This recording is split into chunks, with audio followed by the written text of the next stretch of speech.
गणेश जगत कल्याण हेतु तपस्या कर रहे हैं और उनकी इस तपस्या से यहाँ शापों का योग बनेगा, जिससे कलयुग में लोगों की भलाई का मार्ग खुल जाएगा।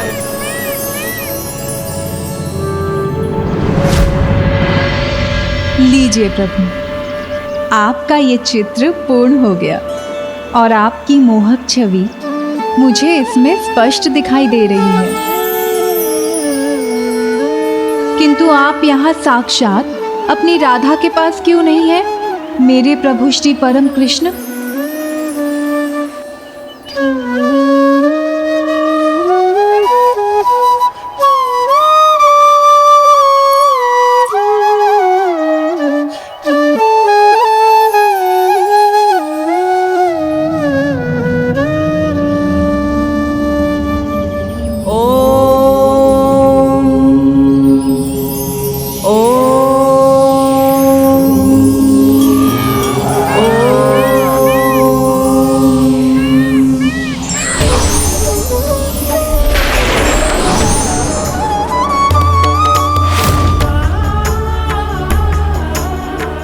ये क्या हो रहा है प्रभु?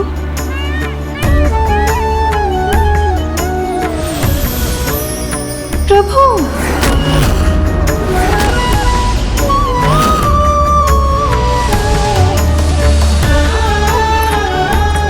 चित्र में भी आपकी छवि धूमिल क्यों हो रही है प्रभु? मेरे प्रभु, मेरे श्री परम कृष्ण।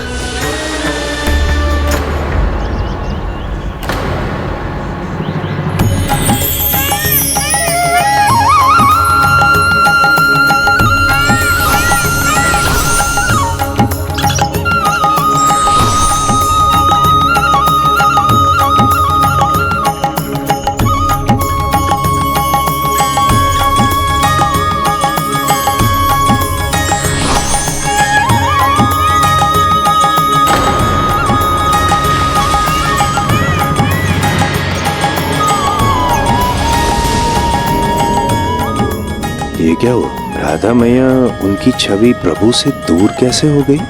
राधे, अब वो समय निकट आ गया है जब एक दूसरे से दूर होना ही हमारी नियति होगी और हमें अपने पुनर्मिलन के लिए लंबी प्रतीक्षा करनी होगी।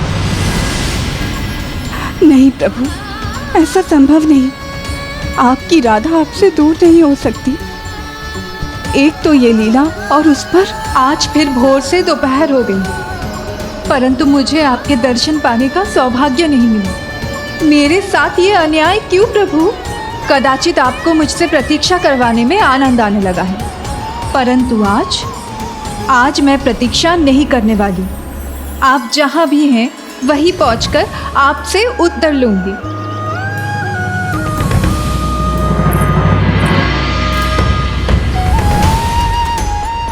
आपके मन में क्या प्रश्न है, ये मुझे ज्ञात है देवर्षि। आपके पास आने वाला किसी रहस्य को लेकर विचार ना करे, ये कैसे हो सकता है? धीरज रखिए। समय के साथ आपको आपके सभी प्रश्नों के उत्तर प्राप्त हो जाएंगे। मेरे प्रश्नों का उत्तर मुझे मिले ना मिले कोई बात नहीं, किंतु माँ राधा के दर्शन किए बिना मैं नहीं लौटूंगा। अवश्य देवर्षि। नारायण नारायण।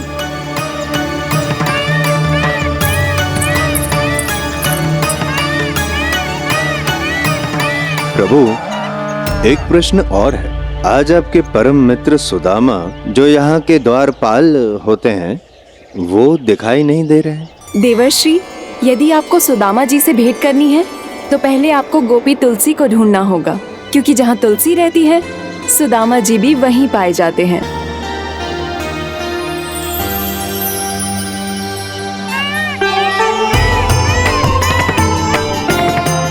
क्योंकि जहाँ तुलसी रहती है सुदामा जी भी वहीं पाए जाते हैं।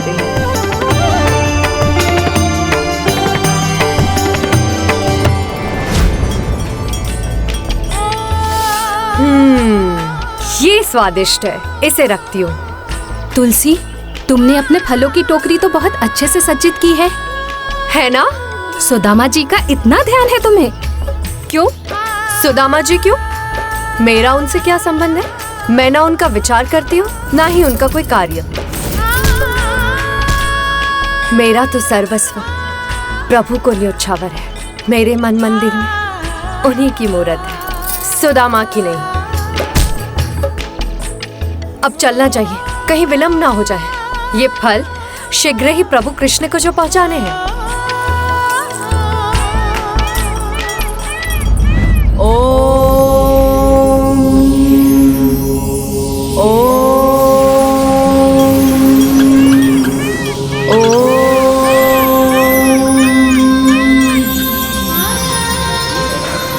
अद्भुत, आनंददायक। कौन है ये जो मुझे इस पुष्प की वर्षा से इतना आनंदित कर रहा है?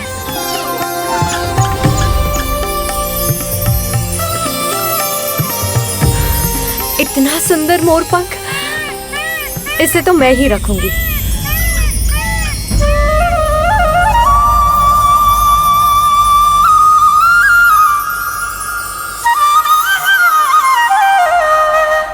प्रभु श्री परम कृष्ण की बांसुरी की धुन है ये तो। अवश्य प्रभु मेरी सेवा से प्रसन्न हुए हैं और अब मेरे लिए इतना कुछ कर रहे हैं।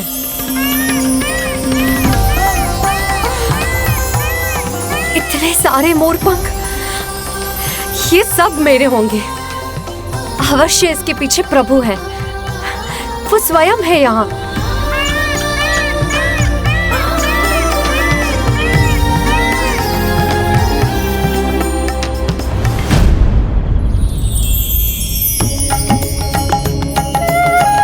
प्रभु,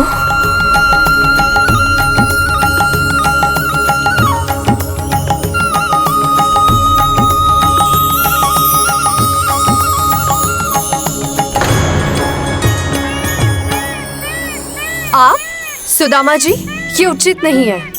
आपने भ्रम क्यों उत्पन्न किया कि मेरे प्रभु हैं यहाँ पर? तुम्हारे प्रभु वही तो है तुम्हारे सामने, मुझे ही अपना प्रभु मान लो। प्रभु मान लो आपको। विरजा जी ने उचित कहा था, जहाँ तुलसी है वहीं सुदामा जी भी। प्रभु के समान वेशभूषा करने से और हाथ में बांसुरी पकड़ लेने से कोई प्रभु नहीं बन सकता। सत्य कहा, किंतु मैं उन जैसा बनने का प्रयास कहाँ कर रहा हूँ। मैं तो बस इतना चाहता हूँ कि वैसा बनो कि तुम्हारे मन को भा जाऊं। तुलसी। सुदामा जी, कल्पना की उड़ान को यहीं रोक दीजिए, क्योंकि मेरे पास ना व्यर्थ का समय नहीं है। विलंब हो रहा है मुझे। विलंब हो नहीं रहा, विलंब तो हो चुका है। हो चुका है? हाँ, देवी विरजा वहाँ पहले ही पहुँच चुकी हैं। पहुँच चुके हैं? किंतु तुम उदास मत होना। कल प्रभु के दर्शन सर्वप्रथम तुम्हें हो, इसका उपाय मैं करूँगा। अब इतनी सुंदर सज्जा ऐसे ही व्यर्थ थोड़ी ना होनी चाहिए। सुंदर है ना?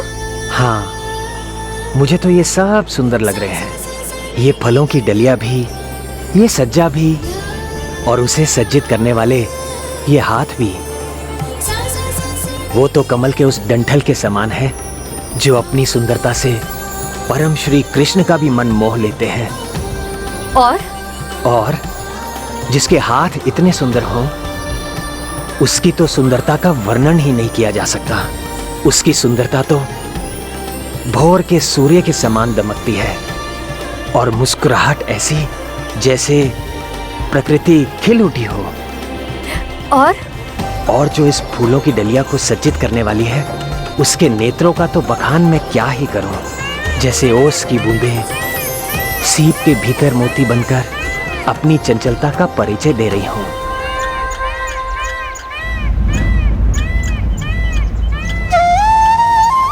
प्रभु श्री कृष्णा का इतना सुंदर चित्र तो मैया राधा ही बना सकती है। अगर चित्र यहाँ है तो माता राधा यहीं कहीं होनी चाहिए।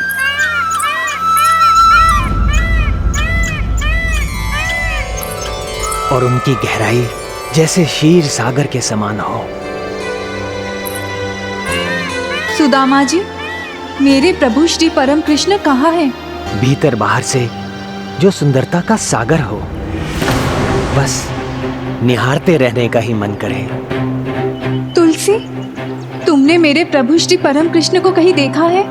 और केश तो जैसे काली घटा आकाश में हिलोरें ले रही हो कि बस अब बरसी कि तब बरसी। तुलसी, सुदामा, सुना नहीं आप दोनों ने? मैं आपसे कुछ पूछ रही हूँ। तुलसी, सुदामा,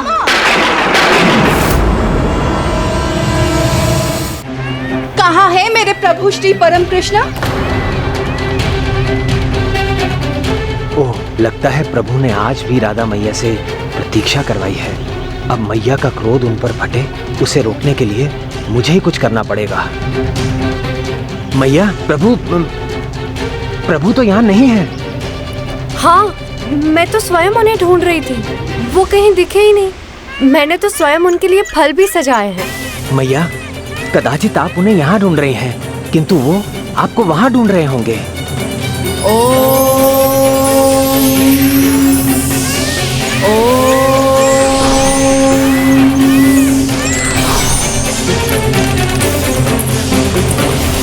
मैया, वहाँ जाने का क्या लाभ होगा? प्रभु तो आप ही को ढूंढने गए होंगे, तो वहाँ कैसे होंगे?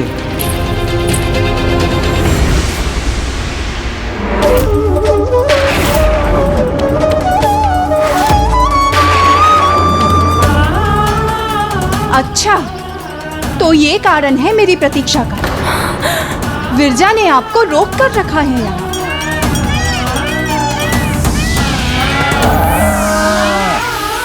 विरजा, तुम जिस सुख की लालसा में प्रभु को रोककर मुझसे प्रतीक्षा करवाती हो, वो सुख तुम्हें कभी ऐसे प्राप्त हो ही नहीं सकता, क्योंकि सांसारिक सुख और आध्यात्मिक आनंद दो विपरीत ध्रुवों की तरह है। बिना एक को छोड़े दूसरा तो प्राप्त हो ही नहीं सकता, और वो सुख प्रभु के हृदय से जुड़ने से ही प्राप्त होता है, मात्र उनका साथ पाने से नहीं। जिस प्रकार तुम्हारी कामनाओं और भावनाओं के बहाव पर तुम्हारा कोई नियंत्रण नहीं, उसी प्रकार गोलोक और संपूर्ण जगत के बीच नदी के रूप में तुम्हारा बहाव होगा। और ये श्राप है मेरा, नदी के रूप में तुम्हारा बहाव होगा, और ये श्राप है मेरा।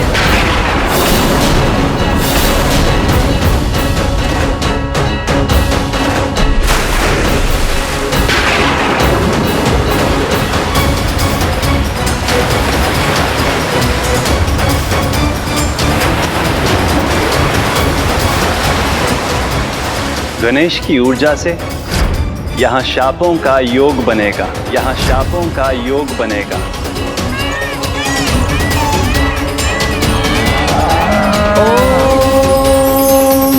शांत हो जाइए मैया, इस प्रकार क्रोध। असत्य तो आपने भी कहा था ना सुदामा जी, तो आप मुझे क्रोध करने से कैसे रोक सकते हैं? और यही नहीं, जब मैंने आपसे प्रभु को लेकर पूछा तो उत्तर देना तक भूल गए थे आप, क्योंकि आपका ध्यान तो तुलसी में रमा हुआ था। आपका ये आचरण यहाँ गोलोक वासियों को नहीं, असुरों को ही शोभा देता है। तो उचित है, यदि आपको इसी में आनंद आता है तो मैं आपको भी श्राप देती हूँ। भूलोक में एक असुर बनकर आपका जन्म होगा। भूलोक में एक असुर बनकर आपका जन्म होगा।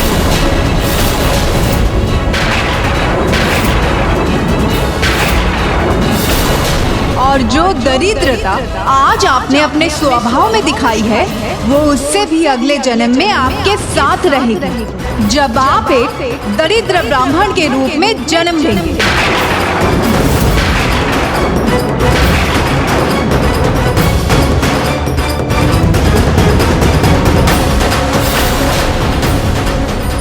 कहीं देवी राधा मुझे भी श्राप ना दे दे, मुझे उनसे क्षमा मांग लेनी चाहिए। और तुलसी, तुम भी तो दोष से मुक्त नहीं। सुदामा के साथ उनके अनुचित आचरण की भागीदार तो तुम भी थे। इतनी चंचलता है तुम्हारे मन में कि प्रभु सेवा से निकलने पर भी उससे भटक गई, वो भी मात्र अपनी प्रशंसा के दो शब्द सुनकर। नाम जपती हो प्रभु श्री परम कृष्ण का, और मन में वास करती है चंचलता, और चंचलता तो मानव स्वभाव है। इसलिए मैं तुम्हें श्राप देती हूँ कि तुम भूलोक पर कि तुम मानव रूप में जन्म लो। मानव रूप में जन्म लो।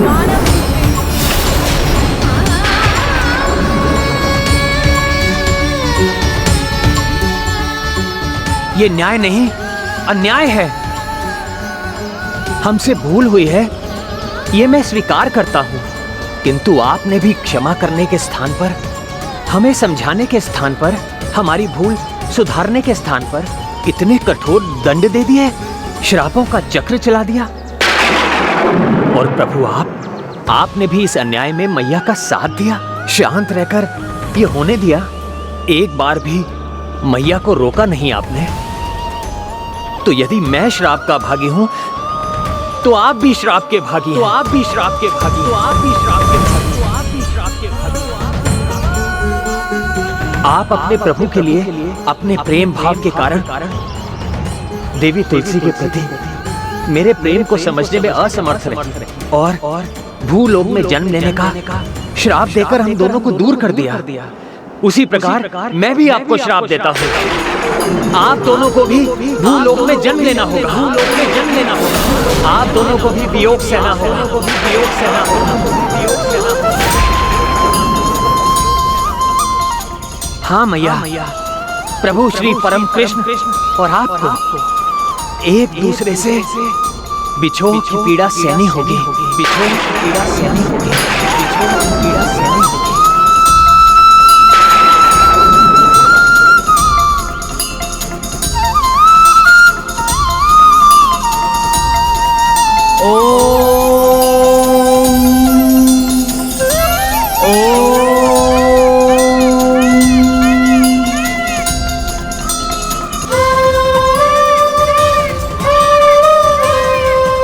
आप दोनों को भी भूलोक में जन्म लेना होगा। आप दोनों को भी वियोग सहना होगा। ये मैंने क्या कर दिया? कैसा श्राप दे दिया प्रभु और मैया को?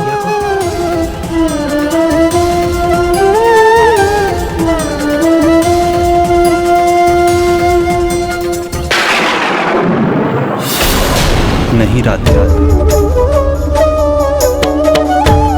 प्रभु, मैं आपकी शक्ति हूँ, आपकी प्रत्येक लीला में समान भागीदार भी, ये मुझे ज्ञात है। परंतु आपसे दूर रहना, ये मैं कैसे सहन कर लूं प्रभु? सब संभव है, परंतु आपसे दूर रहना आपकी राधा के लिए असहनीय है। बड़े लक्ष्य की प्राप्ति बड़े त्याग के बाद ही संभव। त्याग ही जीवन में सुधार का आधार बनता है और ये दायित्व केवल मनुष्य का नहीं, अपितु ईश्वर का भी है। हमें भी जगत कल्याण हेतु परम त्याग करना ही होगा।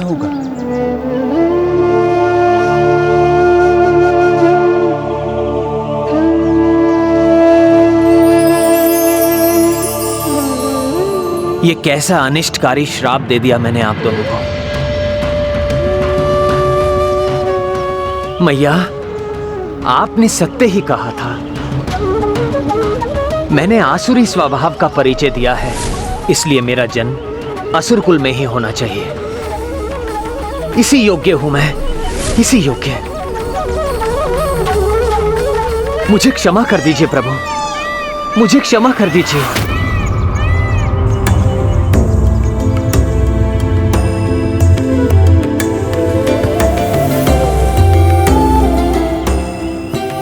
सुदामा, तुम तो मेरे सखा हो, मुझे अत्यंत प्रिय हो और तुम्हारे मन में भी मेरे लिए सिवाय प्रेम के कुछ नहीं।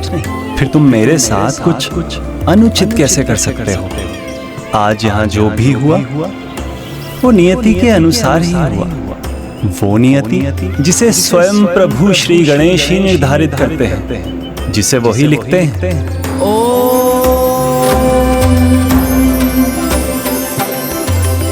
ये तो उन्हीं का लिखा विधि का विधान है। जो श्राप प्रिय राधा ने देवी विरजा को दिया है, वो श्राप होते हुए भी वरदान है, क्योंकि उसके अनुसार दिव्य नदी बनकर वो आध्यात्मिक और भौतिक संसारों को एक दूसरे से विलग करेंगे।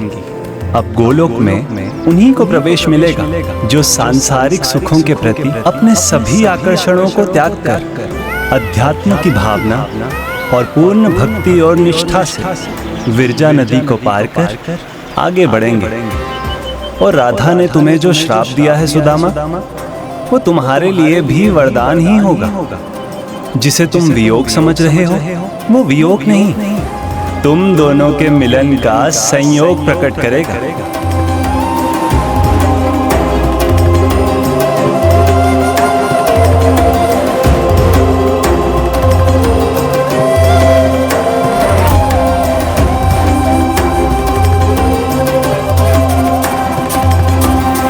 और आप देवी तुलसी, आपको तो एक परम सुख प्राप्त होने वाला है।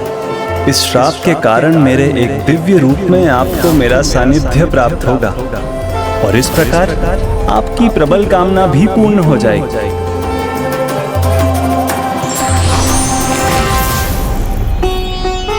और ये सब श्री गणेश जी के कारण ही हो रहा है। जय गणेश जय गणेश जय गणेश देवा, माता जाकी पार्वती पिता महादेवा।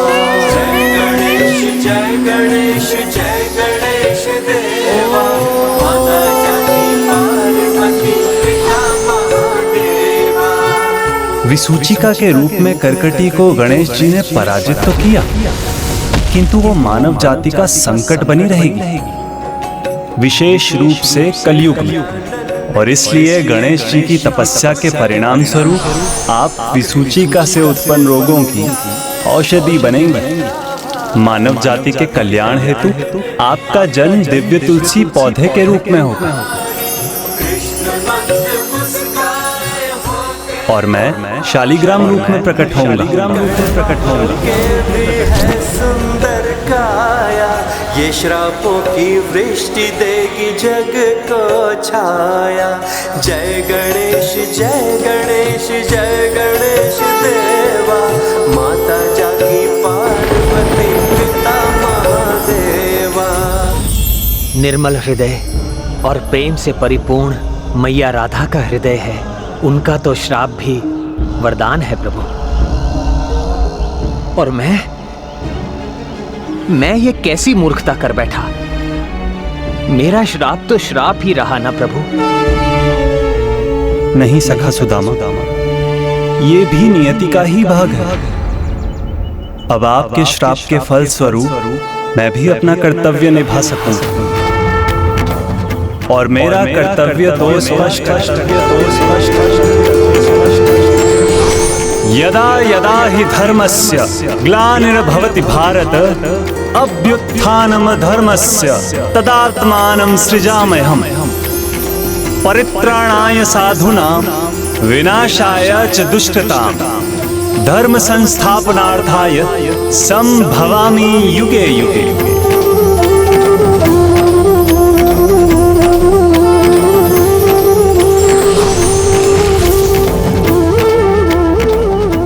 अर्थात जब जब संसार में धर्म की हानि होगी, संतों और साधुओं पर अत्याचार होंगे, तब तब धर्म की रक्षा हेतु मैं अवतार लूंगा और अधर्म का नाश करूंगा। और अब आपके श्राप के कारण मैं श्री कृष्ण अवतार लूंगा, जो मेरे पूर्ण अवतार होंगे। दुराचार कंस, जरासंध, शिशुपाल के वध का कारण बनूंगा। धर्म युद्ध महाभारत का प्रणेता होऊंगा और पृथ्वी पर धर्म की स्थापना करूंगा। आपकी लीला अपरंपार है प्रभु। नारायण नारायण। ये मेरी ही लीला नहीं है देवर्षि, ये तो श्री गणेश द्वारा रचित नियति भी है, जिसका एक महत्वपूर्ण भाग उजागर होना भी शेष है। अर्थात अभी तक जो हुआ उसको आधार देने के लिए अभी एक मुख्य श्राप तो शेष है। और एक श्राप?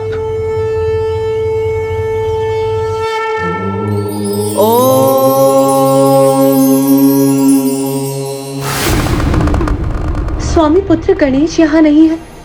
वो ऐसा लगता है जैसे मेरा हृदय ही कहीं और है। सब कुछ शून्य लगता है।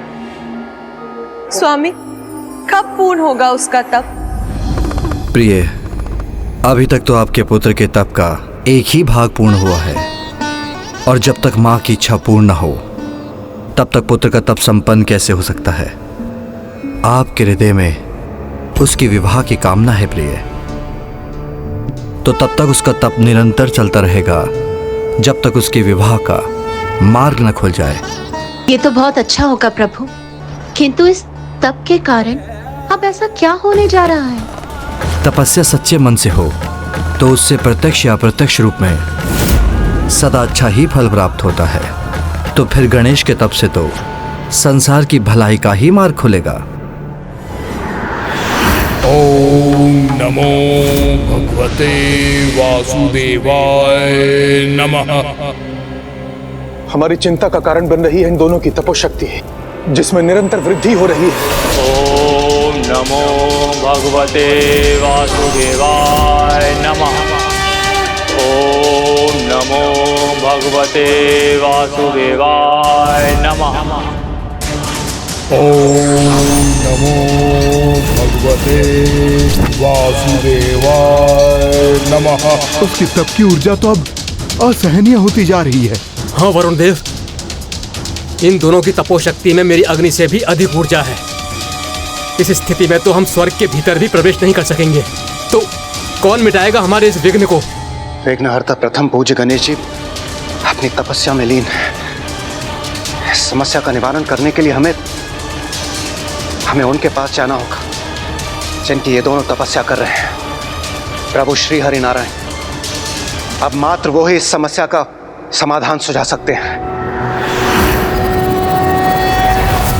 शांताकारं भुजगशयनं पद्मनाभं सुरेशं वन्दे विष्णुं भवभयहरं सर्वलोकैकनाथं। प्रणाम श्री हरि नारायण। प्रणाम माता। प्रभु, आपकी चिंता का कारण मुझे ज्ञात है देवराज इंद्र। आप चिंता मुक्त हो जाइए। राक्षस राज दंभ का यज्ञ अब पूर्ण होने ही वाला है। ओम नमो भगवते वासुदेवाय। और महाराज धर्मध्वज की तपस्या भी उसके चरम पर है। ओम नमो भगवते वासुदेवाय नमः। विघ्नहर्ता श्री गणेश का तप जिसका आधार है वो प्रभु श्री परम कृष्ण की ही लीला है, जिसका अपने अगले चरण में जाने का समय आ गया है। धन्यवाद प्रभु।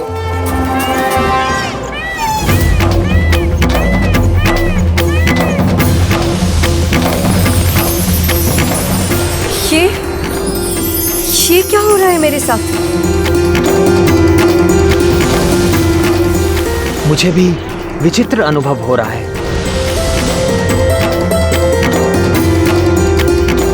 ओम नमो भगवते वासुदेवाय नमः।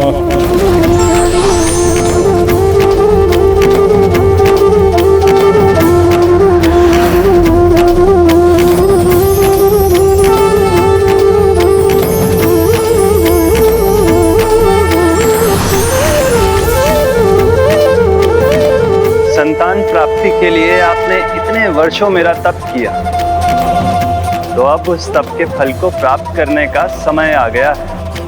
अब समय आ गया है आप दोनों का भूलोक में जन्म लेने का। यदि आप मेरे तप से प्रसन्न हैं, तो मुझे वरदान दीजिए कि मुझे ऐसा पराक्रमी पुत्र प्राप्त हो जो स्वयं श्री कृष्ण स्वरूप हो, जो त्रिलोक विजेता बने और जो देवताओं से अविजित रहे और सबसे अधिक आपका परम भक्त हो। तथास्तु, तथास्तु। मैं आपको ऐसे महापराक्रमी, तेजस्वी, परम भक्त पुत्र प्राप्त करने का वरदान देता हूँ, जो राक्षस कुल में जन्म लेने पर भी परम पूजनीय होगा, जिसका नाम शंखचूड़ हो, जिसका नाम शंखचूड़ हो। सुदामा, आप असुर राज दंभ के परिवार में शंखचूड़ के नाम से जन्म लेंगे।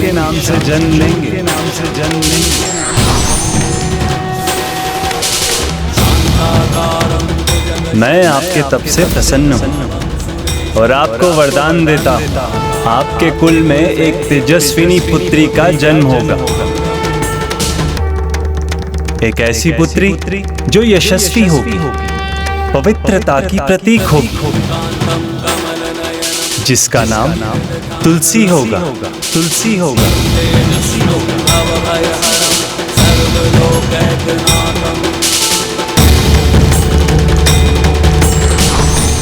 देवी तुलसी, आप महाराज धर्मध्वज की पुत्री के रूप में जन्म लेंगी। भूलोक के नियमों के अनुसार आपको और सुदामा को अभी की घटनाओं का वहां कोई स्मरण नहीं रहेगा, किंतु मैं आपको आशीर्वाद देता हूं कि मेरे प्रति आपकी भक्ति, आपका स्नेह सदैव बना रहेगा।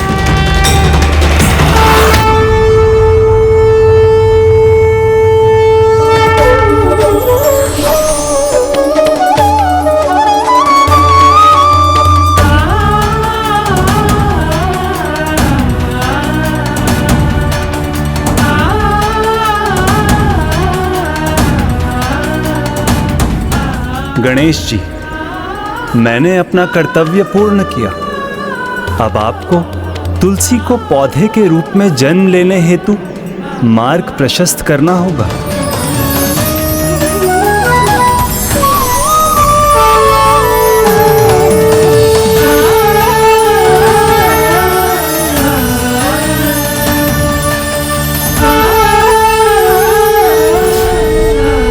गणेश जी, मैंने अपना कर्तव्य पूर्ण किया। राजा दंभ और उनकी पत्नी को विष्णु देव के वरदान स्वरूप पुत्र की प्राप्ति हुई, तो राजा मोरध्वज एवं उनकी पत्नी को पुत्री। नए संबंध, नए जन्म के साथ तुलसी और सुदामा की नई यात्रा आरंभ हो चुकी है। अब आपको तुलसी को पौधे के रूप में जन्म लेने हेतु मार्ग प्रशस्त करना होगा। पूर्व में जब मैं आया था तब आपने कहा था कि तुलसी एक ऐसे पवित्र पौधे के रूप में जन्म लेगी जिनकी पूजा हर आंगन में होगी, किंतु उनका जन्म तो एक चंचल बालिका के रूप में हुआ है प्रभु। देखिए, जो आपकी भक्त भी है।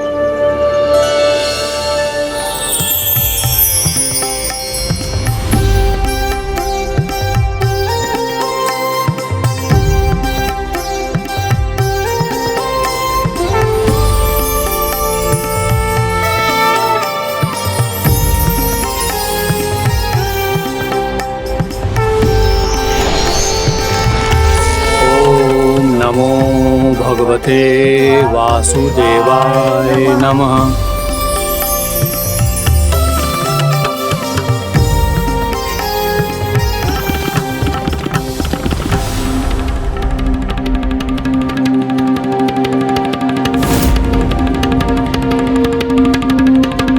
पुत्री, प्रभु का यही स्थान है। उन्हें कहाँ लेकर जा रही हो तुम? नहीं, प्रभु तो मेरे हैं, उनका स्थान और कहीं नहीं, मेरे साथ ही है और वो मेरे साथ ही रहेंगे सदा सदा के लिए।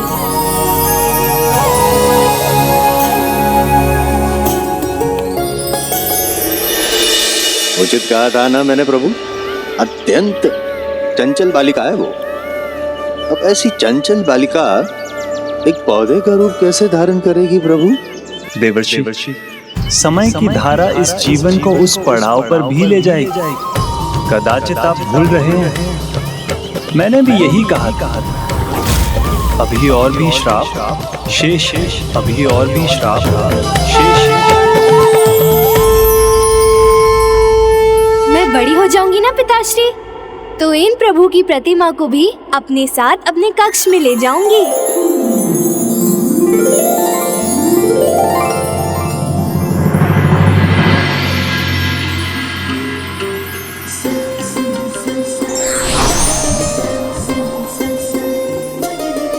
पुत्री, मैं प्रभु की पूजा के लिए कमल पुष्प लेने जा रहा हूँ। इतने समय में तुम प्रभु की प्रतिमा लेकर मत चली जाना। नहीं पिताश्री, मैं इन्हें क्यों लेकर जाऊंगी?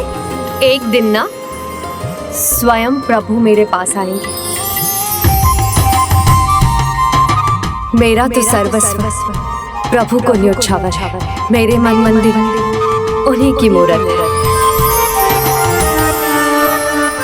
पिताश्री, क्यों ना ऐसा करें, आप यहीं रुककर पूजा की तैयारी कीजिए और मैं जाकर कमल पुष्प ले आती हूँ। पुत्री, परंतु वहाँ जाकर तुम्हारी कोई उत्सुकता जाग उठी तो तुम कमल पुष्प लाना भूलोगी तो नहीं?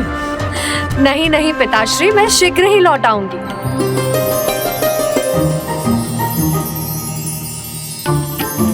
कितनी चंचल है हमारी पुत्री महाराज।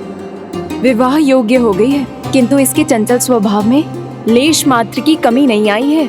और विवाह की बात करो तो स्वप्न ये देखती है कि स्वयं श्री प्रभु नारायण अपने श्री परम कृष्ण के अवतार में आकर इससे विवाह करेंगे। अब तो ये प्रभु श्री परम कृष्ण ही जाने कि इसका वर कौन बनेगा।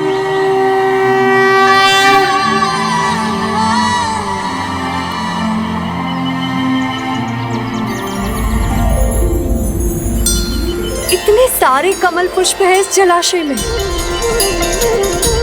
अब कुछ भी हो जाए, मैं ना भूलूंगी ना भटकूंगी।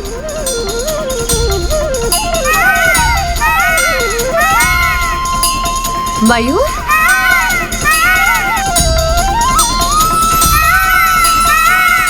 कितना सुंदर मयूर है ये। मेरे प्रभु,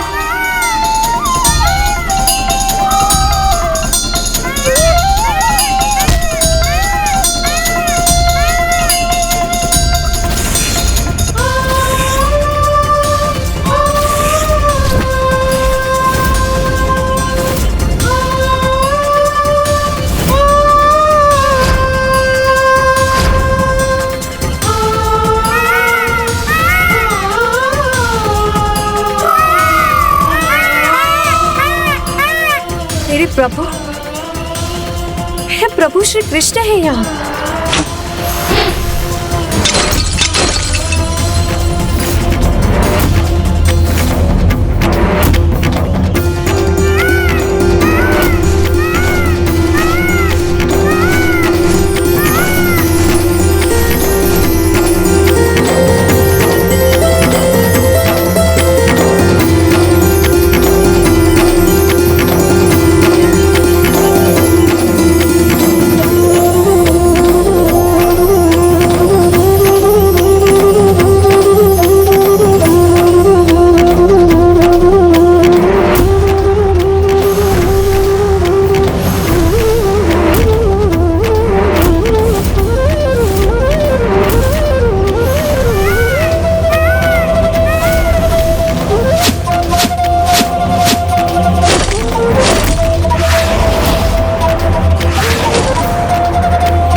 पंख में लगाती हूँ यहाँ, और ये लगाती हूँ यहाँ।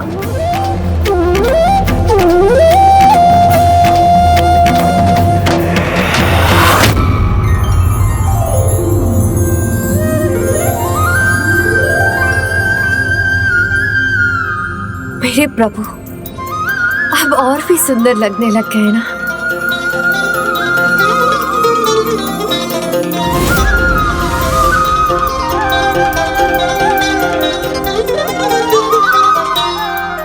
अद्भुत है ना, अद्भुत।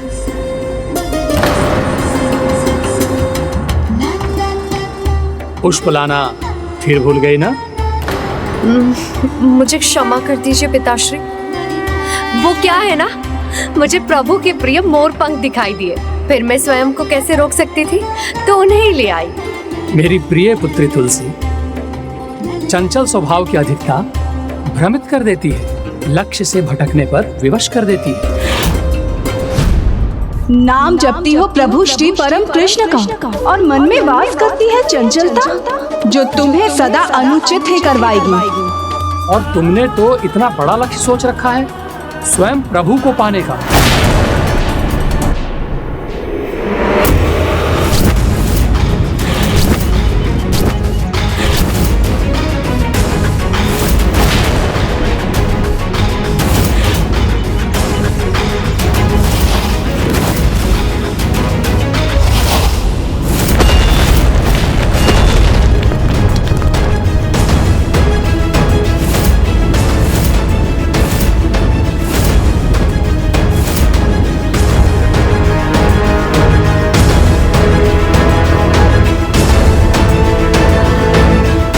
पिताश्री।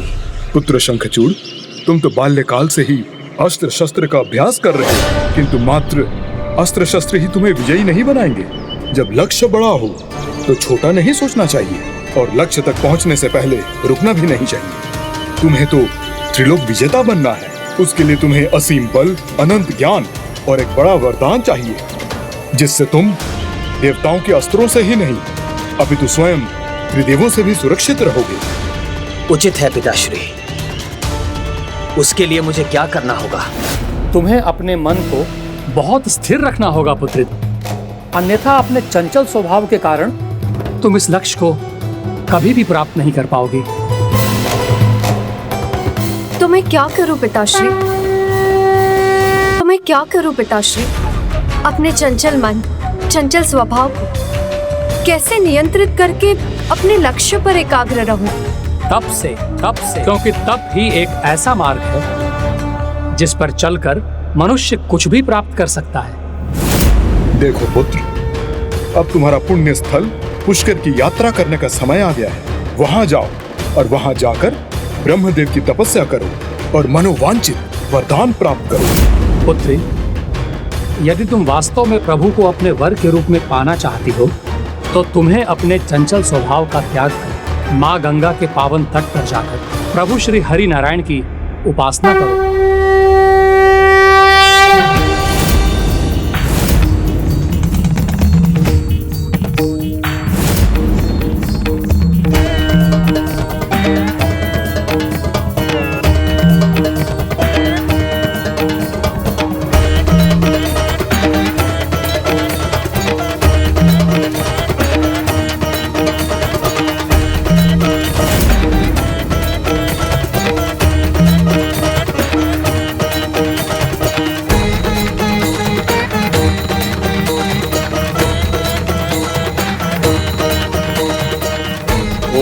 ब्रह्म देवाय नमः। ओम ब्रह्म देवाय नमः। ओम नमो भगवते वासुदेवाय नमः।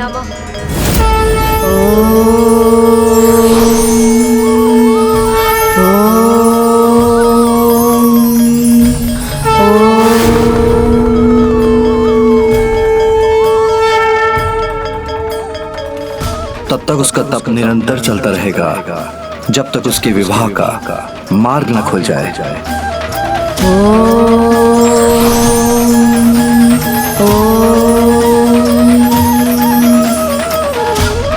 ओम ब्रह्म देवाय नमः। ओम ब्रह्म देवाय नमः।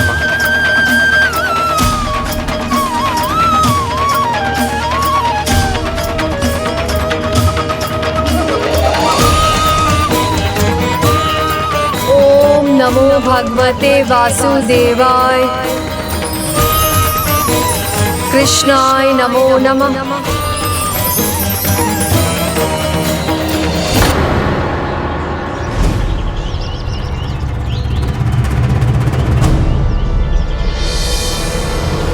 मन में वास करती है चंचलता जो तुमसे सदा अनुचित ही करवाएगी। अभी एक मुख्य श्राप तो शेष है। ओम ब्रह्म देवाय नमः। ओम ब्रह्म देवाय नमः। यदि इसका तप सफल हुआ तो यह अजय हो जाएगा और इसे रोकना भी असंभव हो जाएगा। ओम नमो भगवते वासुदेवाय। कृष्णाय नमो नमः। नारायण नारायण, कहीं इनकी चंचलता पुनः इनसे कोई भूल तो नहीं करवाने वाली।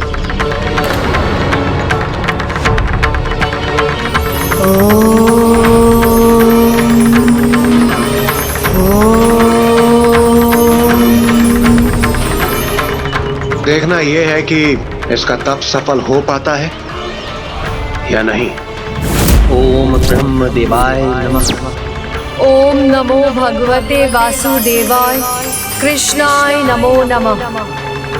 ओम नमो भगवते वासुदेवाय कृष्णाय नमो नमः। चंचलता त्याग कर एकाग्र रहकर तप करना होगा मुझे।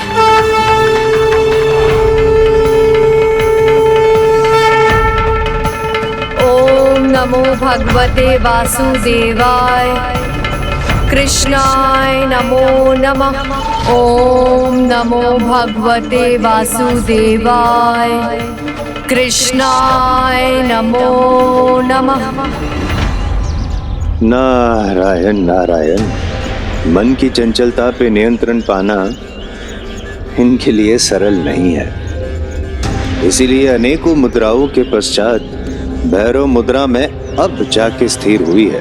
ओम नमो भगवते वासुदेवाय। अब कदाचित इनका तप सफल होने की संभावना है। देवर्षि, गोलोक के किसी भी वासी का जन्म यदि धरती पर हुआ है तो उसमें जगत का कल्याण ही छिपा है।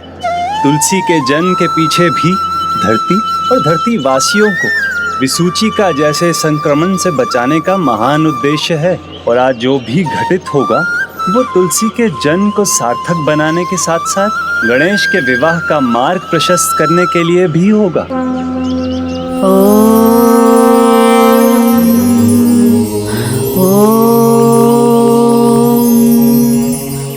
ओम नमो भगवते वासुदेवाय कृष्णाय नमो नमः। ओम नमो भगवते वासुदेवाय कृष्णाय नमो। अब सब कुछ कुशल हो गया। नारायण नारायण प्रभु, अब मुझे भी आज्ञा दीजिए, चलना चाहिए। ओम नमो भगवते वासुदेवाय कृष्णाय नमो नमः। ओम नमो भगवते वासुदेवाय नारायण नारायण, नमः। देवी तुलसी अचानक मुस्कुराने क्यों लगी है? मेरे प्रभु, आपकी वंशी की धुन सुनकर तो आपकी तुलसी अन्य सब कुछ भूल जाती है। बस फिर तो आप ही दिखाई देते हैं मुझे। ओम नमो भगवते वासुदेवाय कृष्णाय नमो नमः। ओम नमो भगवते वासुदेवाय कृष्णाय नमो नमः। ओम नमो वासुदेवाय कृष्णाय नमो नमः।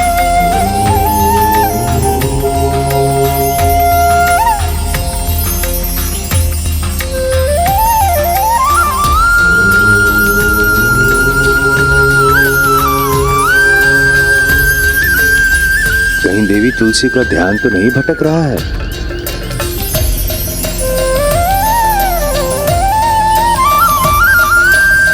अवश्य किसी दिव्य शक्ति का प्रभाव है इन पर।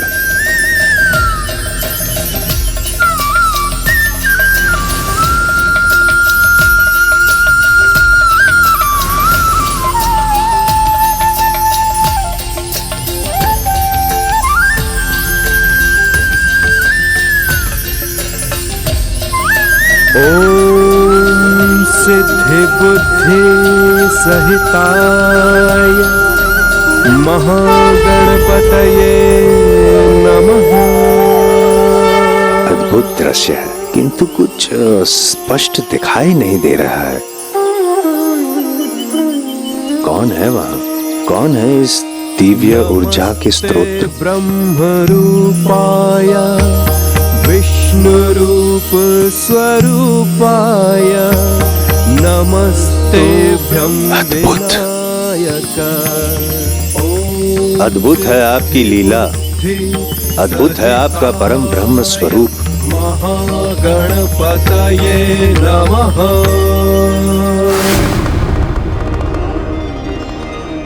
पुत्र गणेश का तप तो अपने चरम पर है, इसीलिए उसने परम ब्रह्म स्वरूप धारण किया है। समय आ गया है प्रिय, पुत्र गणेश के तप के संपन्न होने का।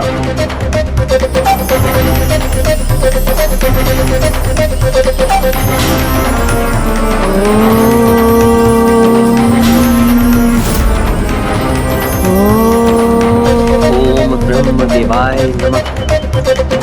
ओम ब्रह्म देवाय नमः। ओम ब्रह्म देवाय नमः। ओम ब्रह्म देवाय नमः। अब इसकी तपस्या मेरी चिंता का कारण बनती जा रही है। ओम ब्रह्म देवाय नमः।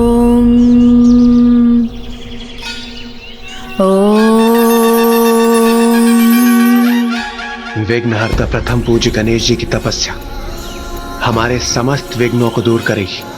विघ्नहर्ता प्रथम पूज्य गणेश जी ने अपना परम ब्रह्म स्वरूप अकारण धारण नहीं किया है। आपको शत शत नमन प्रभु।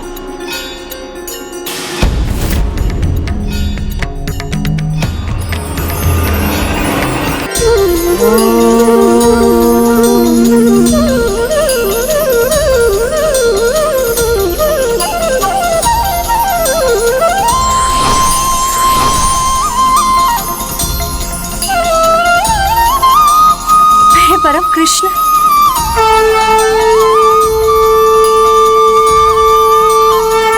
देवी तुलसी की एकाग्रता का भंग होना उचित नहीं।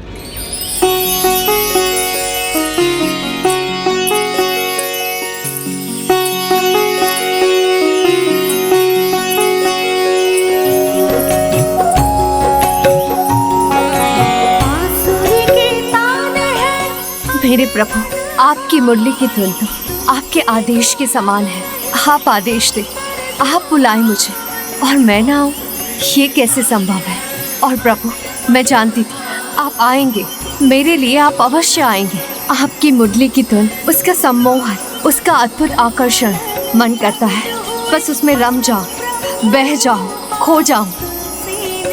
ये क्या, देवी तुलसी तो गणेश जी के निकट जा रही है।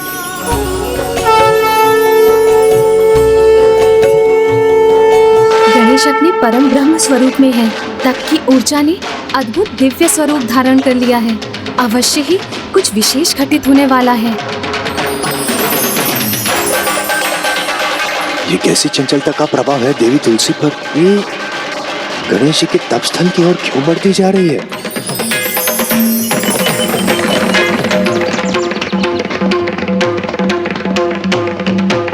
मुझे आशंका है तुलसी जो कर रही है वो उसे कहीं दंड का भागी ना बना दे।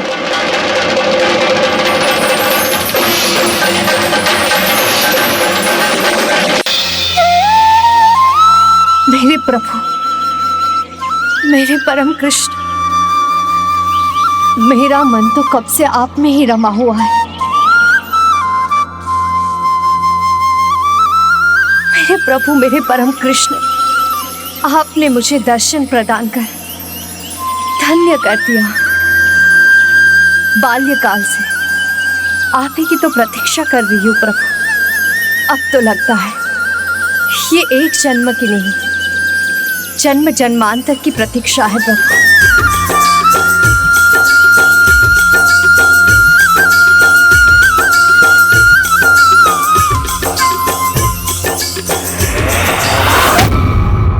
परम कृष्ण, मोह में तुलसी ये क्या करती जा रही है?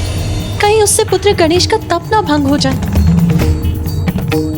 तो क्या मैं ही तुलसी को जाकर रोक दूं? अनर्थ हो जाएगा। देवी तुलसी को गणेश जी के क्रोध का भागी बनना पड़ जाएगा। मुझे उन्हें रोकना ही होगा।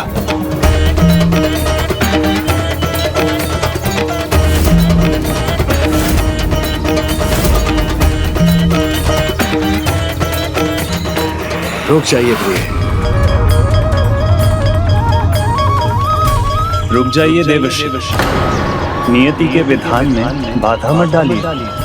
स्मरण कीजिए मैंने क्या कहा था। मेरी प्रत्येक इच्छा के पीछे एक बहुत बड़ा कारण छिपा होता है। इसलिए होने को होने दीजिए प्रिय।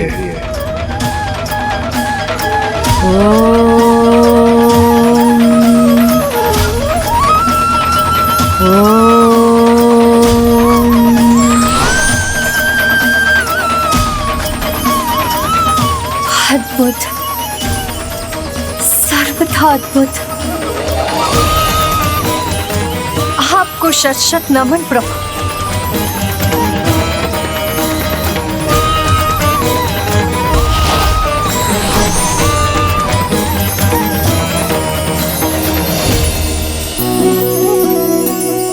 हे प्रभु, ये कैसा अद्भुत रूप धारण किया है आपने।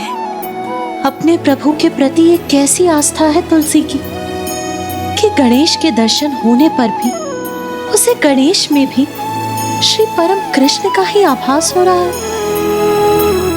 प्रभु, आपका ये निराला रूप तो अत्यंत मनोहर है। आपकी तुलसी आपको आपके इस रूप में देखकर और भी स्नेह सुधा से भर गई। प्रभु, ये तो मेरा परम सौभाग्य है जो आपके इस रूप के दर्शन करने का सुख पा रही हूँ।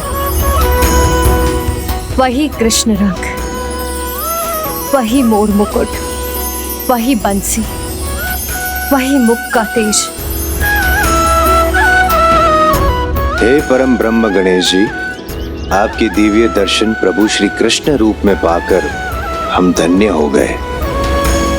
प्रभु, आपकी तुलसी तो आपको आपके प्रत्येक रूप में पहचान लेगी और आपकी और भागी चली आएगी। फिर आप इस रूप में हो या किसी अन्य रूप में, अब मेरी बरसों की प्रतीक्षा का अंत कीजिए। आप अपनी इस तुलसी को अपनी अर्धांगिनी के रूप में स्वीकार कीजिए।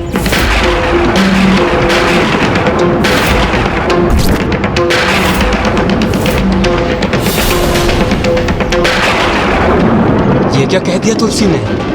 प्रभु, कदाचित वो पल आ ही गया है जब मेरी कामना पूर्ण होगी। प्रभु, मेरी गुहार सुनिए, अपने नेत्र खोलिए और मुझसे विवाह करो। अपनी तुलसी को अपना लीजिए प्रभु, अपना लीजिए मुझे। ये क्या हो रहा है? गणेश के नेत्र खुल गए, उसका तप भंग हो गया।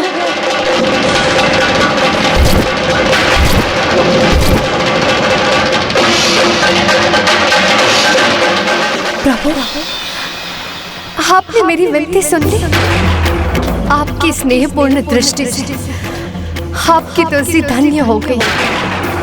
अब आप अपने मुख से भी कह दीजिए कि आप मुझसे विवाह करेंगे।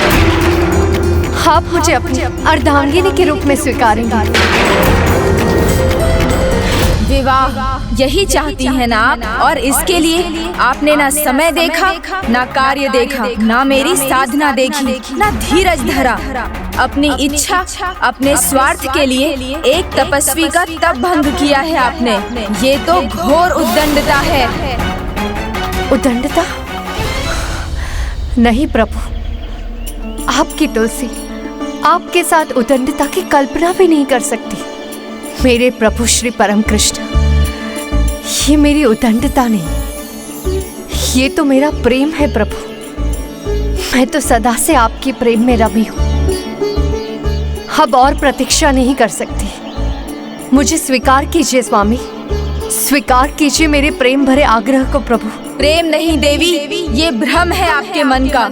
आपके आराध्य श्री परम कृष्ण और मैं एक तत्व अवश्य है, किंतु फिर भी एक दूसरे से पृथक हैं, भिन्न हैं।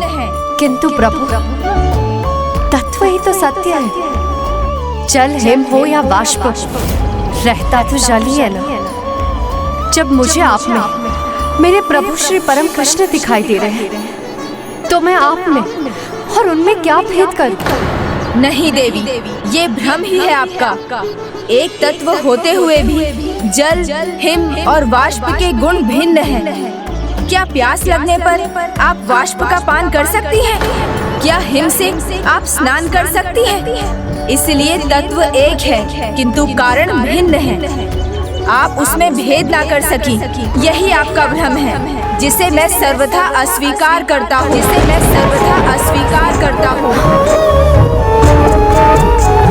नहीं प्रभु, तुलसी का सरल प्रेम जो सत्य दिखा रहा है, आप उसे क्यों नहीं मान रहे प्रभु? आप ही मेरे परम कृष्ण हैं, मेरे आराध्य भी और मेरे स्वामी भी। इसलिए अब मेरी विनती को स्वीकार कीजिए प्रभु, मेरा जीवन सार्थक कीजिए, मुझसे विवाह कीजिए प्रभु, मुझसे विवाह कीजिए प्रभु, मुझसे विवाह कीजिए।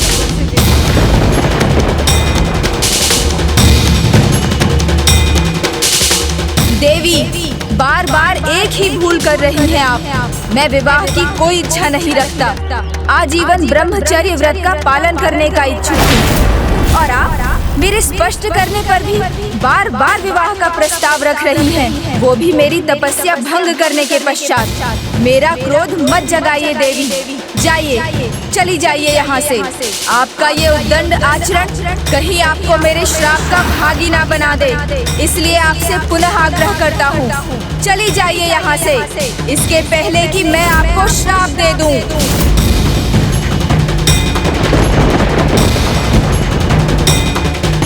अभी तक जो हुआ उसको आधार देने के लिए अभी एक मुख्य श्राप तो शेष है।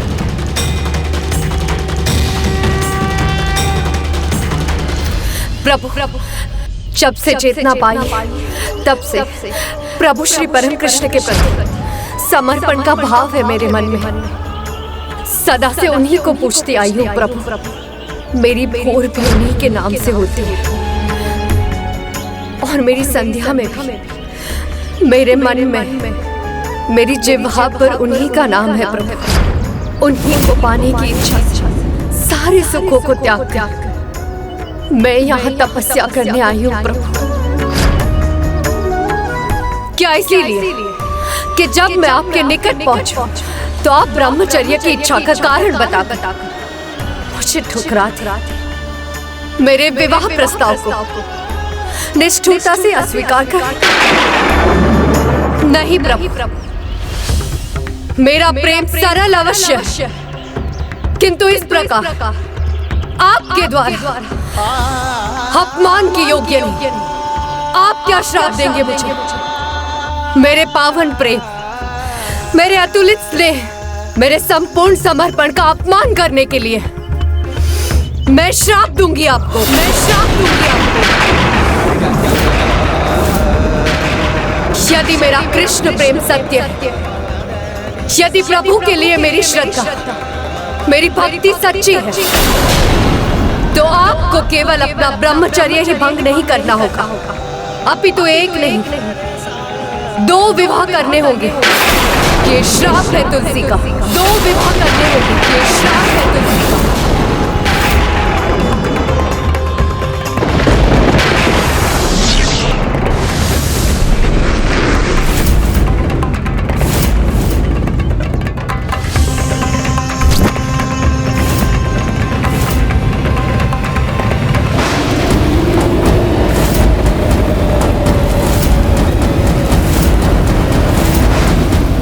मेरे पावन प्रेम, मेरे अतुलित स्नेह, मेरे संपूर्ण समर्पण का अपमान करने के लिए मैं श्राप दूंगी आपको, मैं श्राप दूंगी आपको।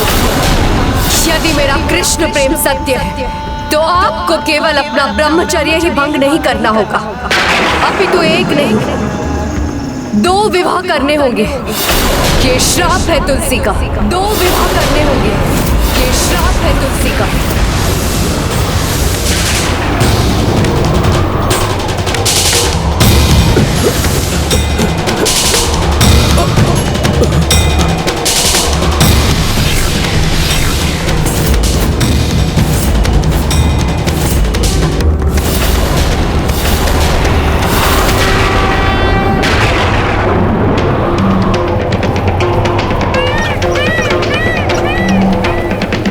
देवी, आज आपने एक के बाद एक भूल की है।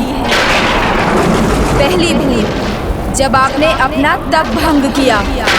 दूसरी भूल, जब आपने एक तपस्वी को उसका तप भंग करने पर विवश किया।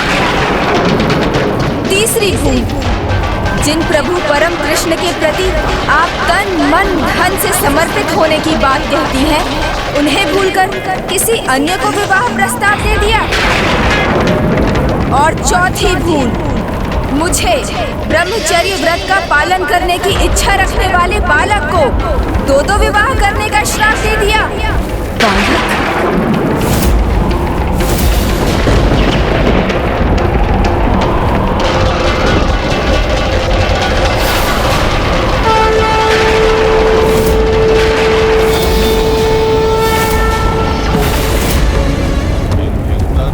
आपका प्रभु श्री कृष्ण प्रेम भले ही सच्चा हो, किंतु आपके मन की चंचलता एक विकार का रूप लेकर आपके प्रभु प्रेम पर हावी हो गई देवी। अन्यथा आप अपने मन पर नियंत्रण रख पाती और आपको मेरा वास्तविक रूप दिखाई देता, वो नहीं जो आप देखना चाहती थी।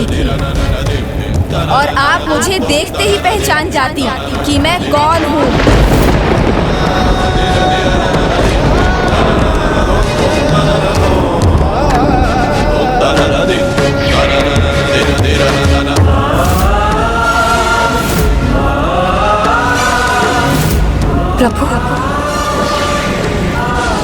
प्रभु श्री गणेश, किंतु आप मुझे पहचानने में असमर्थ रही और ऐसा कर आपने अपने आसुरी स्वभाव का प्रमाण दिया।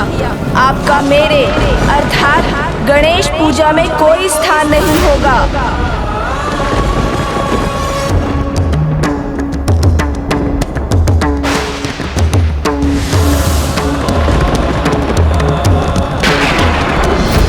और मात्र यही नहीं, इस जन्म में आपका विवाह आपके आराध्य प्रभु से नहीं, अपितु एक असुर से होगा। असुर से होगा। असुर से होगा।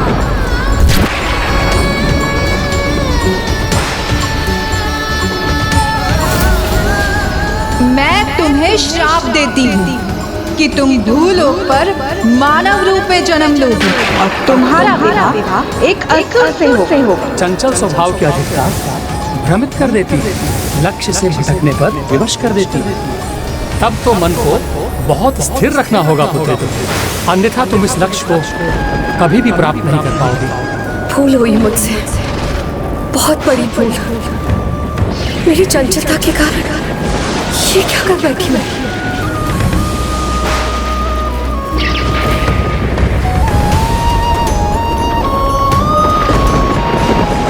मुझे क्षमा कीजिए गजानन, मैं तो समझी थी मेरे मन में मेरे प्रभु श्री परम कृष्ण का वास, मेरे मन मंदिर में उन्हीं की छवि है। किंतु मेरी चंचलता के कारण मेरा मन मंदिर दूषित हो गया और ये सब मेरा दोष है, मेरा ही दोष है प्रभु। अब आपसे श्रापित हो गई, मैं प्रभु श्री परम कृष्ण के साथ से वंचित हो जाऊंगी तो मेरे जीवन का क्या लाभ प्रभु। प्रभु आप मुझ पर कृपा कीजिए, आप मुझे कोई और दंड दे दीजिए, मैं सह लूंगी, किंतु ये श्राप लौटा लीजिए आप। देवी, ना आपका श्राप लौट सकता है ना मेरा, इसलिए इस जन्म में तो आपकी यही नियति है कि आपका विवाह उसी से होगा जिसने असुर कुल में जन्म लिया होगा। नहीं प्रभु, किसी अन्य से विवाह उसकी तो कल्पना मात्र असंख्य मृत्यु के समान है। दंड स्वरूप मैं आपको अपने जीवन की एक एक श्वास न्योछावर करती हूँ। हे परम कृपालु पार्वती नंदन गणेश जी, फूल स्वीकारने पर तो आप असुरों पर भी कृपा करते हैं, तो अब मुझ पर भी कृपा कीजिए प्रभु।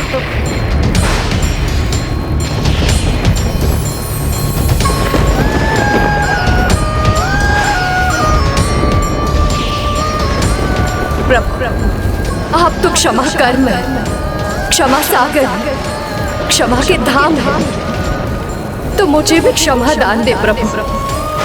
मुझे अपनी भूल सुधारने का एक अवसर प्रदान करे प्रभु। मैं तो बस प्रभु श्री परम कृष्ण की अर्धांगिनी बनना चाहती हूँ। उसके लिए मुझे कितने ही जन्म क्यों ना लेने पड़े,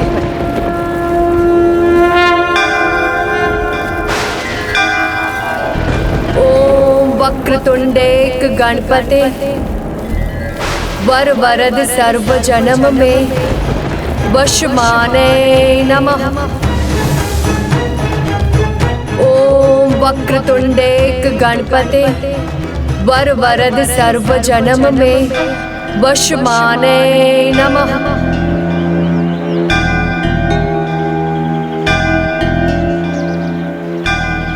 ओम वक्रतुंडेक गणपते वर वरद सर्व जन्म में वशमाने नमः।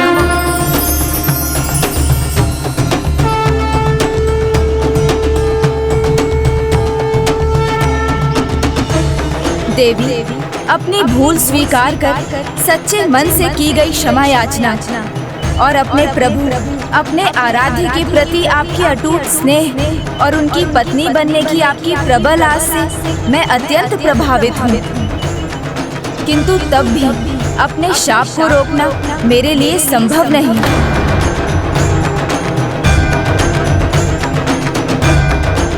गणेश, आपको एक नवीन कथा का भाग बनना होगा, जिसके लिए आपको परिवार से दूर वन में माँ गंगा के तट पर तप करना होगा।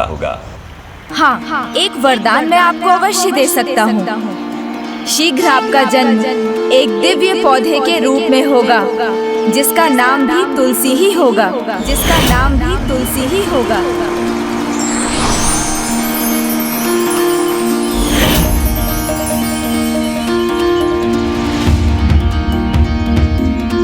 प्रभु की कोई लीला अकारण नहीं होती। मैं समझ गया प्रभु, आपकी इस लीला के पीछे जगत कल्याण का बड़ा उद्देश्य है।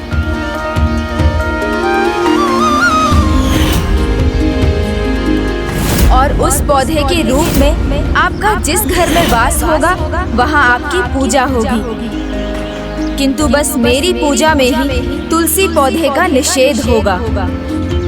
वो पौधा जो सकारात्मक ऊर्जा, शुभता और औषधीय गुणों से परिपूर्ण होगा, जो विसूचिका जैसी महामारियों से लड़ने की रोग प्रतिरोधक शक्ति देगा और प्राणियों की देह में प्राण वायु का संचार करेगा।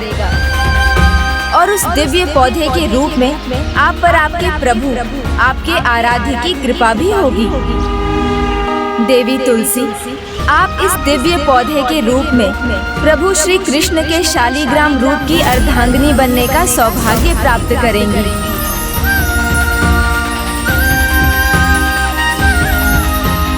प्रभु गणेश जी, आपकी इस कृपा के लिए आपको कोटि कोटि धन्यवाद। किंतु सर्वप्रथम श्राप के प्रभाववश आपको एक असुर की पत्नी बन पूर्ण श्रद्धा से पतिव्रत धर्म का पालन करना होगा। और इसके भी पूर्व अपनी भूल को सुधारने के लिए आपको अपने अपूर्ण तप को संपन्न करना होगा। और वो तभी पूर्ण होगा जब कोई आपके पास विवाह का प्रस्ताव लेकर आएगा, जिस प्रकार आप मेरे पास आई थी। मैं समझ गई प्रभु, तो मुझे आज्ञा दीजिए, ताकि इस जन्म में तो नहीं किंतु अगले जन्म में मैं प्रभु श्री परम कृष्ण को पाने के लिए अपनी तपस्या कर सकूं। कल्याण हो, आपका तप सफल हो। धन्यवाद प्रभु।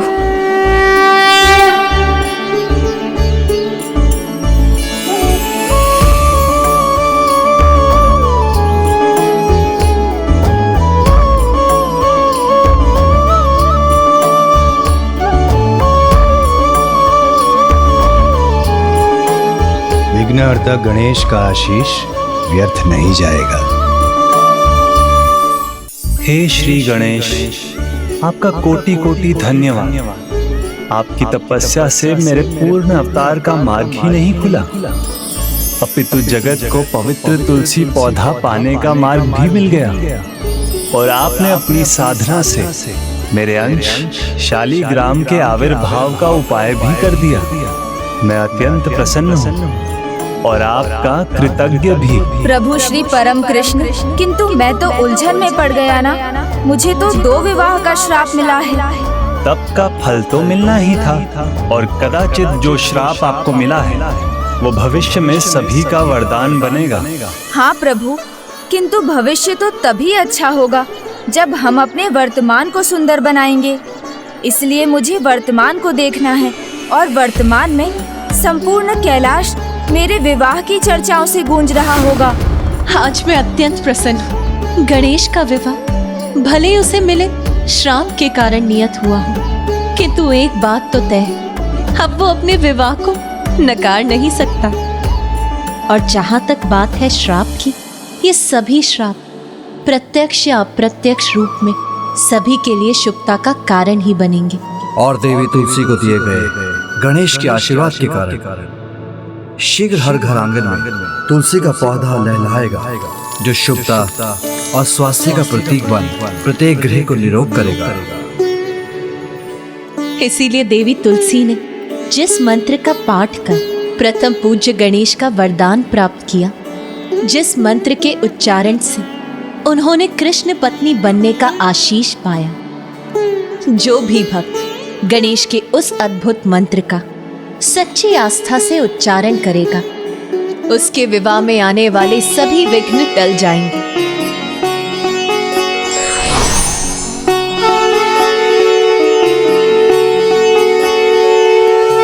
जय गणेश जय गणेश जय गणेश देवा, माता जाकी पार्वती पिता महादेवा। जय गणेश जय गणेश जय गणेश देवा, माता जाकी पार्वती पिता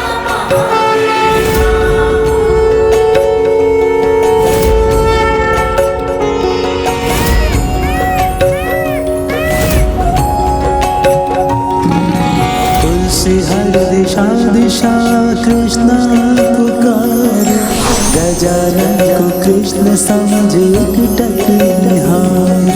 क्या को क्या दिखलाए प्रेम मन धीरा, कंचन को कांच समझे कांच को हीरा। तब गणेश ने स्वयं के दर्शन कराए, तुलसी के सब दृष्टि दोष मिटाए। तुलसी गजानन से वरदान पाए, धन्य हुई धारा के खिलाई मुस्कुराए।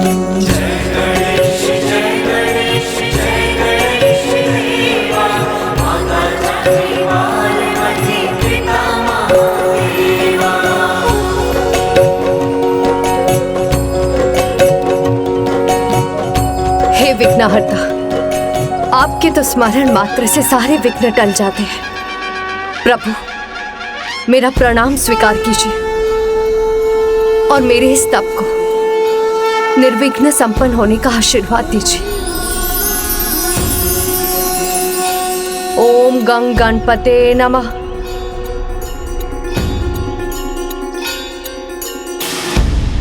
ओम नमो भगवते वासुदेवाय नमः। ओम नमो भगवते वासुदेवाय। कृष्णाय नमो नमः। नारायणाय सुरमंडन मंडनाय, नारायणाय सकल स्थिति कारणाय, नारायणाय भवभीति निवारणाय, नारायणाय प्रभवाय नमो नमस्ते। नारायण नारायण। प्रभु, जब देवी तुलसी ने अपने तप के पूर्व ही विघ्नहर्ता श्री गणेश का स्मरण कर ही लिया है, तो अब तो मुझे नहीं लगता है कि उनके तप में कोई बाधा आएगी। सफल होगा अवश्य। देखिए ना, कितने निर्विघ्न रूप से वो अपना तप कर रही है। ओम नमो भगवते वासुदेवाय। कृष्णाय नमो नमः। जिस चंचलता के कारण इनके तप में बाधा आई थी, वो चंचलता अब बाधा नहीं है। आपको पूर्ण विश्वास है ना देवर्षि?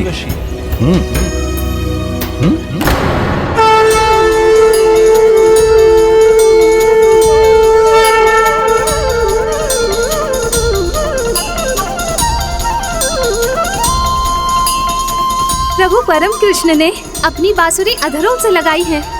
आओ सखी आओ, प्रभु बांसुरी वादन करने वाले हैं।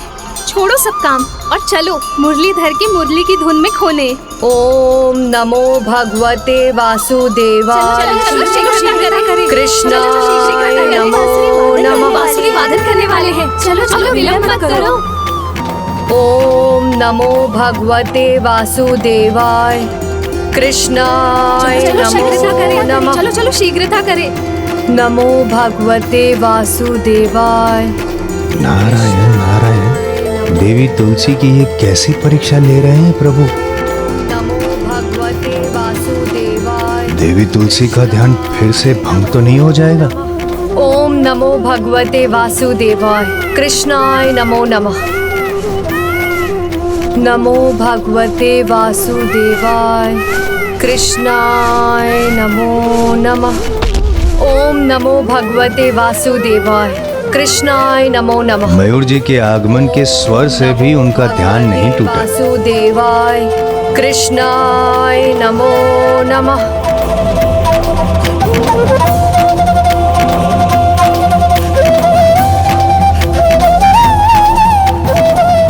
ओम नमो भगवते वासुदेवाय कृष्णाय नमो नमः। मेरा विश्वास उचित ही था। इस बार देवी तुलसी का ध्यान कदापि भंग नहीं होगा।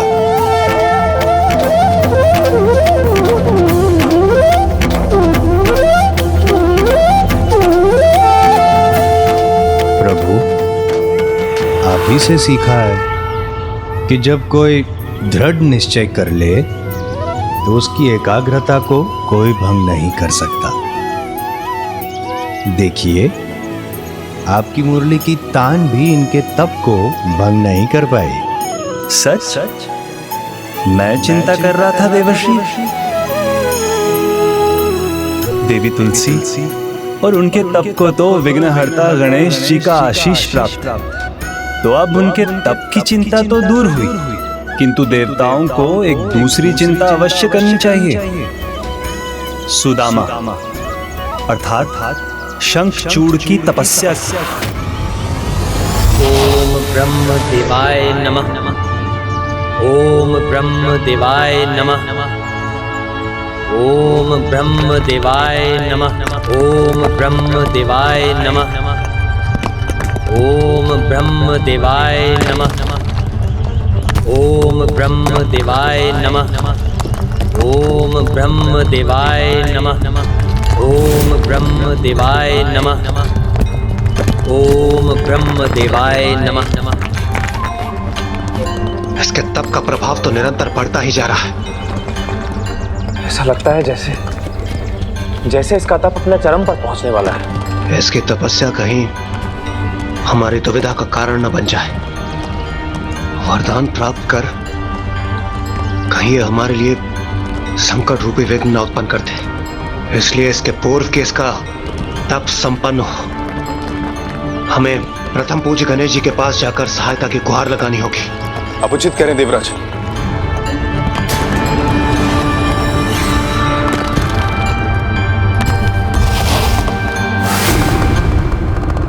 माँ, समाचार शुभ हो तो आनंद कितना बढ़ जाता है ना। हाँ माँ, अब तो आपका आनंद अपने चरम पर होगा। आपको 2 पुत्र वधुओं का सुख जो प्राप्त होगा। तब तो हमें सभी प्रबंध आरंभ कर देने चाहिए। माता, आप ही समझाइए ना भाभी माओ को। एक बालक का भी कहीं विवाह होता है। मेरे विवाह में अभी बहुत समय है। उचित कह रहा है मेरा पुत्र। अब पुत्र गणेश के विवाह की बात कोई नहीं छेड़ेगा। किंतु पुत्र भाभियों को इतना अधिकार तो है कि वो तुम्हारे विवाह के लिए सुयोग कन्या तो ढूंढना आरंभ कर ही सकती हैं। और जब कन्याएं मिल जाएंगी तभी विवाह होगा। माता, अब आप भी उनकी ओर से ही बोल रही हैं। तो लगता है विघ्नहर्ता स्वयं विघ्न में उलझ गए। विघ्न तो हम देवताओं पर आने वाला है। बहुत भारी संकट सामने।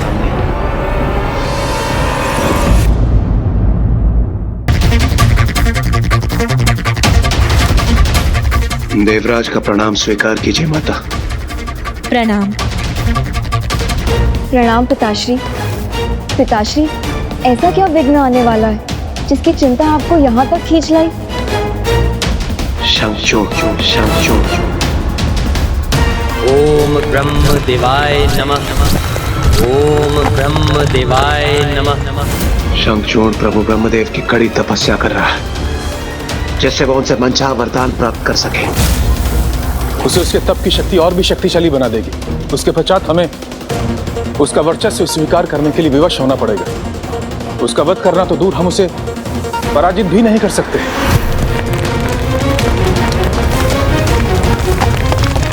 इस शंखचूड़ नामक विघ्न को अब आप ही टाल सकते हैं। विघ्नहर्ता प्रथम पूज्य गणेश जी, हमारी सहायता कीजिए, हम पर कृपा कीजिए प्रभु। जो अपने तप को पूर्ण एकाग्रता, निष्ठा और श्रद्धा से करते हैं, उन्हें उनके तप के फल से वंचित नहीं रखा जा सकता। इसीलिए शंखचूड़ को भी अपने तप का फल अवश्य मिलेगा। हाँ देवराज, तप के फल का अधिकार पाने से तो मैं भी शंखचूड़ को नहीं रोक सकता। और अब तो सोच विचार का भी समय नहीं, क्योंकि अब उसका तप चरम पर पहुंचकर संपन्न होने वाला है। ओम ब्रह्म देवाय नमः। ओम ब्रह्म देवाय नमः। ओम ब्रह्म देवाय नमः। ओम ब्रह्म देवाय नमः।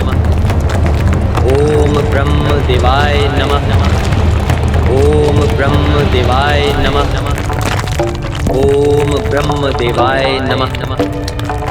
ब्रह्मलोक पर ये कैसा संकट छाया है? ओम ब्रह्म देवाय नमः। ओम ब्रह्म देवाय नमः। नहीं, संकट नहीं, ये तो मेरे भक्त के तप का प्रभाव है।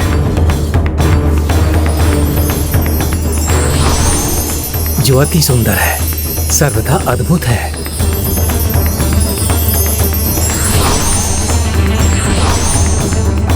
ओम ब्रह्म देवाय नमः। आंखें खोलो पुत्र शंखचूड़।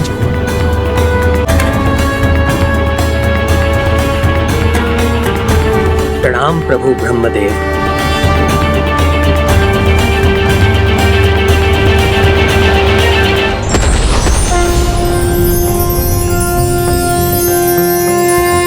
सर्वे भवन्तु सुखिनः। पुत्र शंखचूड़, मैं तुम्हारी तपस्या से बहुत प्रसन्न हूँ और मैं तुम्हें 3 वरदान देना चाहता हूँ। मांगो, जो कुछ भी तुम मांगना चाहते हो मांगो।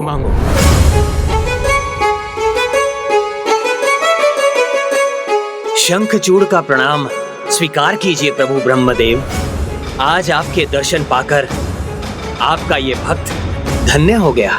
मैं तो बस अपने पिता की इच्छा पूर्ण करना चाहता हूँ और वो मुझे त्रिलोक विजेता के रूप में देखना चाहते हैं। वो मुझे त्रिलोक विजेता के रूप में देखना चाहते हैं। तो उसके लिए 3 वरदान मांग लो।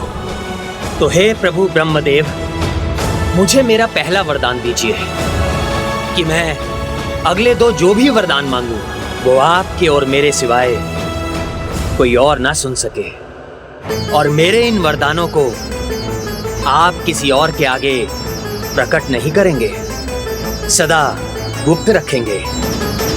तथास्तु, तथास्तु।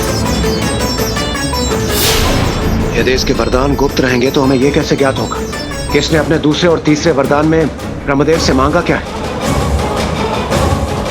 प्रभु, मुझे मेरा दूसरा वरदान दीजिए कि मैं देवताओं के विरुद्ध अजय हो जाऊं।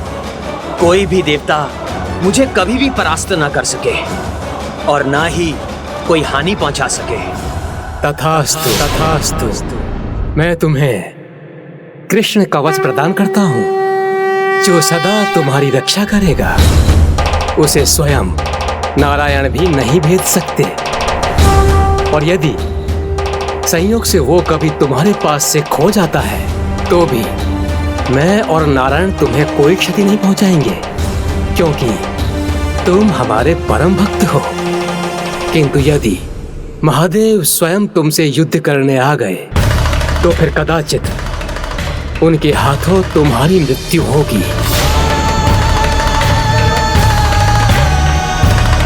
आपने मुझे 3 वरदान देने का वचन दिया है ब्रह्मदेव और अभी तीसरा वरदान शेष है। हाँ पुत्र, मांगो। तीसरे वरदान में तुम क्या चाहते हो?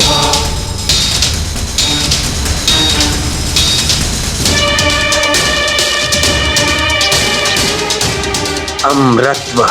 ब्रह्मदेव, आप मुझे अमृतत्व प्रदान करें। उसने ब्रह्मदेव से ऐसा क्या मांग लिया? इसे सुनकर स्वयं ब्रह्मदेव स्तब्ध हो गए। उसने अवश्य कुछ ऐसा मांगा है देवराज, जो ब्रह्मदेव के लिए भी प्रदान करना असंभव है।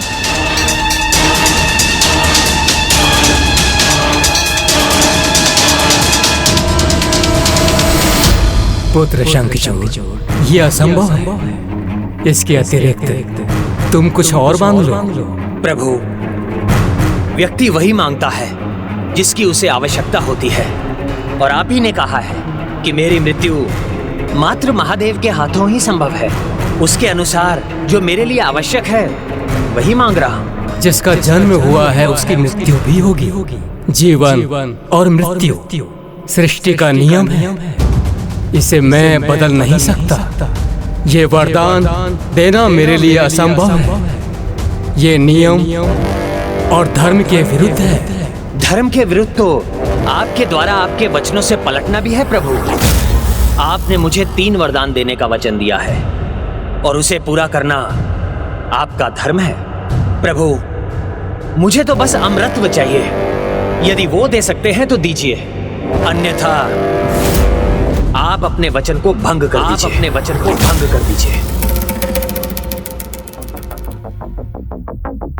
प्रत्यक्ष रूप से अमृतत्व देना तो मेरे लिए असंभव है पुत्र, किंतु मैं तुम्हें वरदान देता हूँ कि तुम्हारा विवाह एक पतिव्रता नारी से होगा, और जिस दिन तुम्हारा विवाह उससे होगा, मेरे दूसरे वरदान के अनुसार उसी दिन तुम्हें कृष्ण कवच प्राप्त होगा। पुत्र, जब तक कृष्ण कवच तुम्हारे पास रहेगा तुम अजय बने रहोगे, और मेरे तीसरे वरदान के अनुसार जब तक तुम्हारी पत्नी का पतिव्रत अटूट रहेगा, तुम्हारे जीवन को कोई हानि नहीं पहुंचा सकता। इस प्रकार तुम अमर ही बने रहोगे। प्रभु, पुत्र, तुम्हारे तीनों वरदान तुम्हें प्राप्त हो चुके हैं, इसलिए अब तुम कुछ नहीं मांग सकते।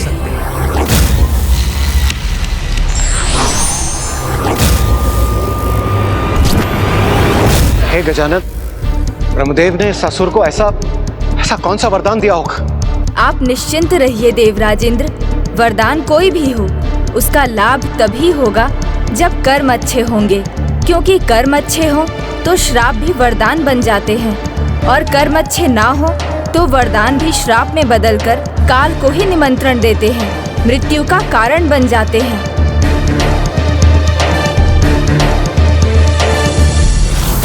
और जब तक तुम्हारी पत्नी का पतिव्रत अटूट रहेगा, तुम्हारे जीवन को कोई हानि नहीं पहुंचा सकता। कर्म अच्छे होंगे तो पतिव्रता स्त्री कभी कुछ अनुचित नहीं करेगी, अर्थात वो ही मेरा कवच बनेगी और मुझे कोई क्षति नहीं पहुंचने देगी।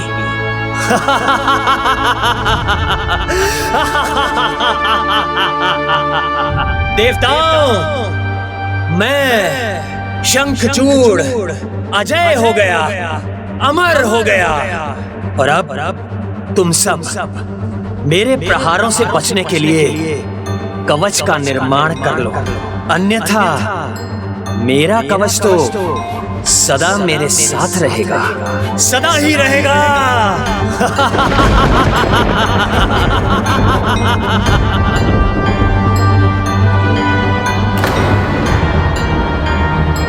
किंतु ब्रह्मदेव तो अपना कार्य अधूरा ही छोड़कर चले गए। उन्होंने ये तो बता दिया कि मेरा विवाह एक पतिव्रता स्त्री से होगा, किंतु उन्होंने मुझे ये नहीं बताया कि वो स्त्री मिलेगी कहाँ।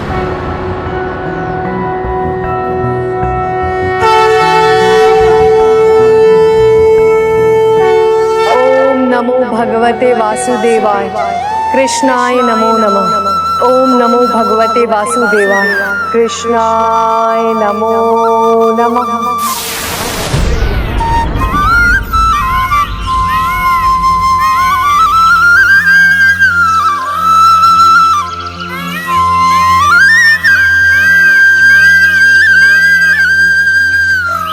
कदाचित तुलसी पौधे के आविर्भाव का दूसरा चरण संपन्न होने का समय आ गया। तो अब प्रभु घटनाओं का क्रम आगे बढ़ा रहे हैं।